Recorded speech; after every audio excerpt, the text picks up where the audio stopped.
जिस प्रकार की गिरावट भारतीय बाज़ारों में पिछले कुछ समय से देखने को मिल रही है, काफ़ी ज़बरदस्त गिरावट है। लेकिन क्या ये थमती हुई नज़र आएगी? क्या सोमवार को भारतीय बाज़ारों में फिर से गिरावट हो सकती है? यदि यही संकेत आगे के लिए हम देखें, तो जिस प्रकार से आपको पता है कि अमेरिकी बाज़ारों में कल बेरोज़गारी आंकड़ों के नतीजे आए थे, मतलब शुक्रवार को, और वो आंकड़े इतने ज़बरदस्त थे कि अमेरिकी बाज़ारों ने उनको बहुत ही पॉजिटिवली लिया है। और इसी कारण से आपने देखा कि डाउ जोन्स, नेस्डेक और S&P 500 तीनों ही इंडस्ट्रीज़ में काफ़ी ज़बरदस्त तेज़ी का मूड माहौल देखने को मिला है। तो अमेरिकी बाज़ारों में फ़िलहाल जैसे संकेत मिलते हुए दिखाई दे रहे हैं, काफ़ी पॉजिटिव संकेत हैं।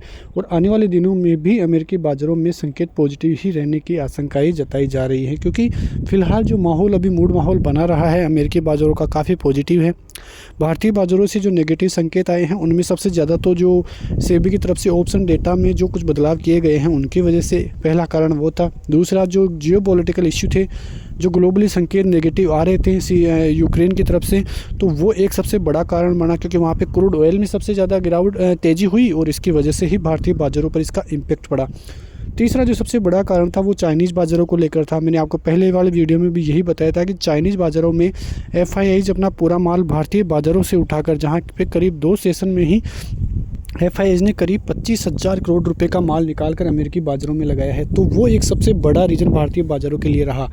और एक तरह से ये जो भारतीय बाज़ारों में भी करेक्शन आया है वो थोड़ा पॉजिटिव ही हम मान सकते हैं, क्योंकि इतने दिनों से भारतीय बाज़ारों में तेज़ी देखने को मिल रही थी। तो छोटा मोटा यदि करेक्शन आता है तो वो एक भारतीय बाज़ारों को अलग दिशा देता हुआ नज़र आएगा, क्योंकि जब करेक्शन आता है तभी भारतीय बाज़ारों में और ऊपर के लेवल हमें देखने को मिलेंगे। तो सभी चीज़ें भारतीय बाज़ारों में फ़िलहाल पॉजिटिव ही चल रही हैं। पॉजिटिव का मतलब ये नहीं है कि गिरावट को हम पॉजिटिव कह सकते हैं, लेकिन जो है करेक्शन हो रहा है वो एक हेल्थी करेक्शन भारतीय बाज़ारों के लिए हो सकता है।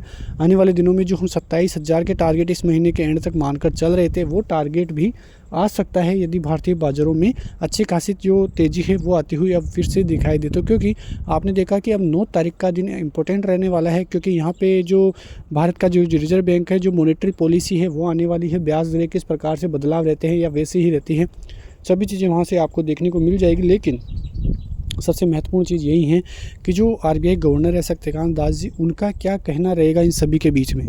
क्योंकि जैसे कि आपने देखा कि जो RBI गवर्नर हैं उनकी तरफ से बहुत बड़े संकेत पहले आते हुए दिखाई दिए थे। GDP ग्रोथ रेट है उससे संबंधित जो सब कुछ चीज़ें आती हुई दिखाई दी थी, काफ़ी इम्पैक्टफुल रही थी।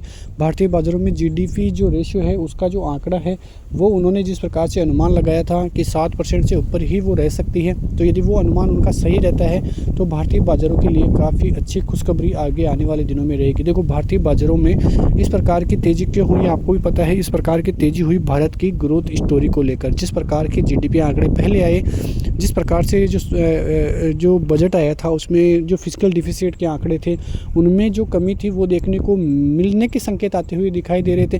तो ये सभी जो रीजन्स है भारतीय बाज़ारों के लिए काफ़ी पॉजिटिव आते हुए दिखाई दिए हैं, और यही संकेत भारतीय बाज़ारों को और ऊपर की तरफ लेकर भी गए हैं। तो आने वाले दिनों में भी यदि भारतीय बाज़ारों में ऐसे ही संकेत मिलते हैं तो फिर भारतीय बाज़ारों के लिए काफ़ी अच्छे और काफ़ी पॉजिटिव संकेत वो रहते हुए दिखाई देंगे। तो ये खबरें आगे आने वाले दिनों में काफ़ी महत्वपूर्ण साबित हो सकती हैं।